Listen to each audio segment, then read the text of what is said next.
गुरुजी सदा सहाय। ओम नमः शिवाय। गुरुजी सदा सहाय। जय गुरुजी। अथ श्री शिव महापुराणे पंचमी उमा संहिता अथ 24 भीष्म उवाच। मार्कण्डेय महाप्राज्ञ पितृभक्तिभृतां वर किं जातं तु ततो ब्रूहि कृपया मुनिसत्तम। मार्कण्डेय उवाच। ते धर्मयोगनिरता सप्तमानसचारिणः वायव्यम्बुभक्षः सततं शरीरमुपशोषयन् स राजान्तः पुरवृत्तो नन्दने माधवा इव क्रीडित्वा सुचिरं तत्र सभार्यः स्वपुरं ययो। अनूहो नाम तस्यास्ति सत्पुत्रः परमधार्मिकः तं वैव्राजः सुतं राज्ये स्थापयित्वा वनं ययो। तपः कर्तुं समारेभे यत्र ते सचारिणः स तत्र वै निराहारो वायुभक्षो महातपा। ततो विभ्राजितं तेन विभ्राजं नाम तद्वनं बभूव सुप्रसिद्धं हि योगसिद्धिप्रदायकं। तत्रैव हेते हि शकुनाश्चत्वारो योगधर्मिणः योगभ्रष्टास्त्रयश्चैव देहत्यागकृतो भवन्।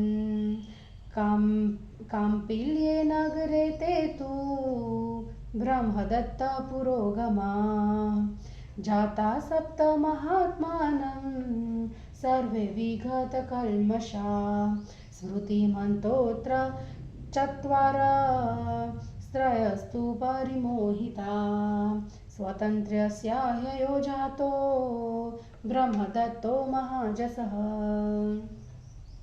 चित्रदर्शी सुनेतस्तृ वेदाङ्गपारगो जातो श्रोत्री यदापयादो पूर्वजाति सहोषिता पञ्चालो बह्युचत्सीदाचार्यत्वं चकारः द्विवेदः पुण्डरीकच्च छन्दो गोध्यर्वयुरेव च। ततो राजा सुतं दृष्ट्वा ब्रह्मदत्तमकं कल्मषम् अभिषिच्य स्वराज्ये तु परं गण्यमवाप्नवान्। पञ्चालः पुण्डरीकस्तु पुत्रो संस्थाप्य मन्दिरे विविशतुर्वनं तत्र गतो परमिकां गतिं। ब्रह्मदत्तस्य भाया तु सन्नति नाम भारत सात्विकभावसंयुक्ता रेमे भद्रार्सवे सहैव तु शेषास्तु चक्रवाकावे काम्पिल्ये सहचारिणः जातः श्रोत्री यदा यदा हरिद्रस्य कुले नृप धृतिमान् सुमहात्मा च तत्त्वदर्शी निरुत्सुकः वेदाध्ययन सम्पन्ना चत्वारश्चिद्रदर्शिनः ते योगनिरतास्तिद्धा प्रस्थिता सर्व एव हि आमन्त्र्य च मिथ शम्भो पदाम्भोजं प्रणम्यतु। तमोचुद्विजा सर्वे पितरं पुनरेव च करिष्यामो विधानं ते येन त्वं वर्तयिष्यसि। इदं श्लोकं महार्थत्वं राजानं सह मन्त्रिणं श्रावयेथ समागम्य ब्रह्मदत्तमकल्मषं प्रीतात्मा दास्यति सते ग्रामान् भोगाश्च पुष्कलान् एतावदुक्त्वा ते सर्वे पूजयित्वा च तं गुरुं योगधर्ममनुप्राप्य परं निर्वृत्तिमाययु चतुर्णा तु पिता योऽस्यो ब्राह्मणानां महात्मनां श्लोकं सोदित्य पुत्रेभ्यः कृतकृत्य इवाभवत् श्रावयामास राजानं श्लोकं तं सचिवोचतो सप्तव्याधा दशार्णेषु मृगाकालजरे गिरो चक्रवाकाशरद्वीपे हंसा सरसि मानसे ते विजाता कुरुक्षेत्रे ब्रह्मणा वेदपारगा प्रस्थिता दीर्घमध्वानं यूयं किमवसीदथ तच्छ्रुत्वा मगमद ब्रह्मदत्तो नराधिपः सचिवाश्वास्य पाश्चालः पुण्डरीकाक्ष भारत ततस्ते तत्सरस्मृत्वा योगं तमुपलभ्य च ब्राह्मणान् विपुलैर्भोगेष्व समयोजयन् भविष्यच्च स्वराज्ये तु विश्वकसेनमरिन्दन्मं जगाम ब्रह्मदत्तो हि सदारो वानमेवः प्राप्य योगं बलादेव गतिं प्राप सुदुर्लभम् पुण्डरीकोऽपि धर्मात्मा साङ्गय योगपानुत्तमम् प्राप्य योगगतिसिद्धो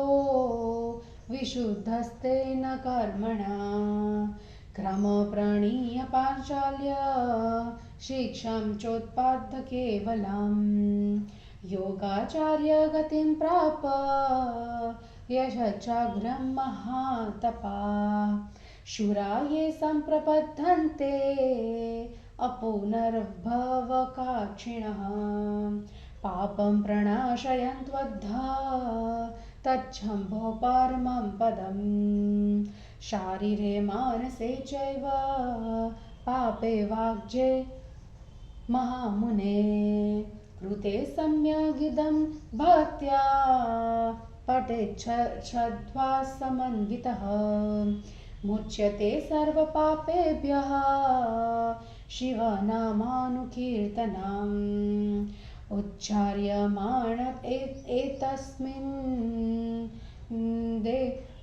वन्देवदेवस्य तस्य वे विलयं पापमायाति ह्यामभाण्डमिवाप्नसि तस्मात् ततश्चिते पापे तमानान्तरमेव च जप्त्वा व्यमेतत्पस्य प्रशमाय महामुने नरे श्रद्धालुभिर्भूयः सर्वकामफलाप्यते पुष्टयर्थमिममध्यायं पठेदेनं शृणोति वा मुच्यते सर्वपापेभ्यो मोक्षं याति न संशयः। इति श्री शिवमहापुराणे पंचम्या उमासंहितायां पितृकल्पे पितृप्रभावर्णनं नाम द्विचत्वारिंशोऽध्यायः। हिंदी अनुवाद। भीष्म जी ने कहा, हे मार्कंडेय महाप्राज्ञ, पितृभक्तों में श्रेष्ठ मुनिवर, उसके बाद क्या हुआ, कृपया कहिए। मार्कंडेय जी ने कहा, वे सातों धर्म योग में तत्पर होकर मान सरोवर में विचरण करते हुए हवा पानी का सेवन कर शरीर को सुखाने लगे। इंद्र जिस प्रकार नंदन वन में विचरण करता है, उसी प्रकार वह राजा रानियों के साथ वहां विहार करके अपने नगर को गया उसका परम धर्मात्मा अनु नामक पुत्र था। उसे राज्य में बैठाकर राजा बेभ्राज वन को चला गया। जहाँ वे साथी थे वहाँ वह भी तप करने लगा। वह निराहार रहकर केवल हवा खाकर तप करने लगा। उस राजा ने उस वन को अपने तपह प्रभाव से चमत्कृत कर दिया। वह योग सिद्धि देने वाला हो गया। वहीं वे योग धर्म वाले 4 पक्षी तथा योग से भ्रष्ट 3 पक्षी सबने अपना शरीर त्याग दिया। काम्पिल्य नामक नगर में निष्पाप ब्रह्मदत्त आदि 7 महात्मा उत्पन्न हुए। उनमें 4 को पूर्व जन्म की याद थी तथा 3 मोह में मग्न थे। महातेजस्वी ब्रह्मदत्त स्वतंत्र थे, छिद्रदर्शी और सुनेत्र वेदांगों के पारंगत थे। ये दोनों पूर्व जन्म में साथ रहने के कारण श्रोत्रियों के बांधव हुए। पंचाल बहुच्च होने के कारण आचार्यत्व करने लगा। द्विवेदी और पुंडरीक छंदोग और अध्वर्यु हुए। तब राजा ने पुण्यात्मा ब्रह्मदत्त नामक पुत्र को देखकर अपने राज्य में उसका अभिषेक कर परम गति को प्राप्त हुए। पंजाब देश के रहने वाले पुंडरीक ने अपने दोनों पुत्र को घर में स्थान देकर स्वयं वन जाकर परम गति प्राप्त की। हे भारत, ब्रह्मदत्त की स्त्री संतति थी। वह अपने पति के साथ रमण करने लगी। हे राजन, शेष चक्रवाक उसी काम्पिल्य नगर में दरिद्र ब्राह्मण के घर पैदा हुआ। धृतिमान, महात्मा, तत्वदर्शी तथा निरुत्सुक ये 4 वेदाध्ययन करने वाले एवं छिद्रदर्शी हुए। वे 4 योग में तत्पर थे। आपस में विचार कर शिव जी के चरण कमलों को प्रणाम कर चल दिए। उन 4 ने जाते समय अपने पिताजी से कहा कि हम अपनी जीविका का विधान करेंगे, जिससे आपका जीवन निर्वाह होगा। इस महान अर्थ वाले श्लोक को आप मंत्रियों सहित निष्पाप राजा ब्रह्मदत्त को सुनाइए।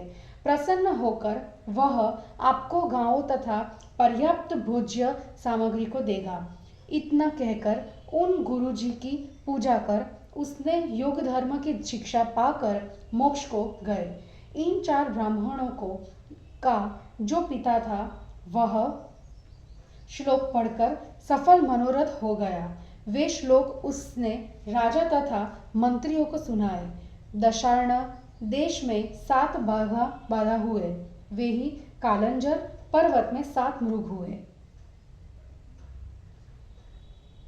शरद्वीप में वे चकवा हुए। मानसरोवर में फिर हुए। फिर वे कुरुक्षेत्र में वेदों के पारंगत ब्राह्मण हुए। उनमें से 4 मोक्ष मार्ग को चले गए। तुम क्यों दुख पा रहे हो?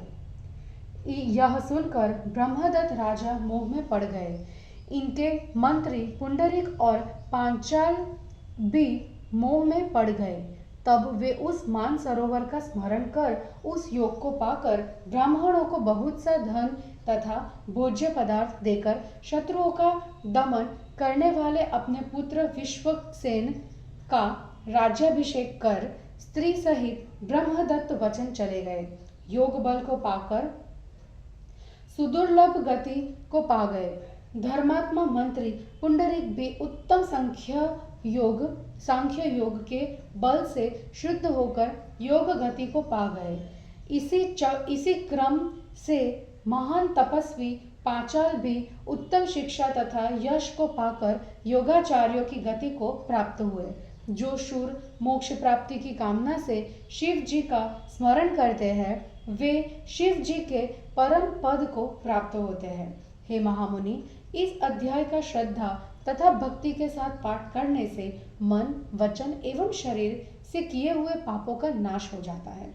शिव नाम का कीर्तन करने से सब पाप दूर हो जाते हैं। इसलिए उन देव के नाम का सदा उच्चारण किया करें। जैसे जल में मिट्टी का कच्चा बर्तन नष्ट हो जाता है, वैसे ही पापों का संचय होते ही हे महामुनि, पापों की शांति के लिए तथा सभी कामनाओं की पूर्ति के लिए श्रद्धालु पुरुषों को बार बार शिव नाम का जप करना चाहिए। पुष्टि के लिए इस अध्याय को पढ़े अथवा इसे सुने। इससे सब पापों से मुक्त होकर यह निसंदेह मोक्ष को प्राप्त करता है। इस प्रकार श्री शिव महापुराण में पितृभाव वर्णन नामक 42वां अध्याय समाप्त हुआ। जय गुरु जी।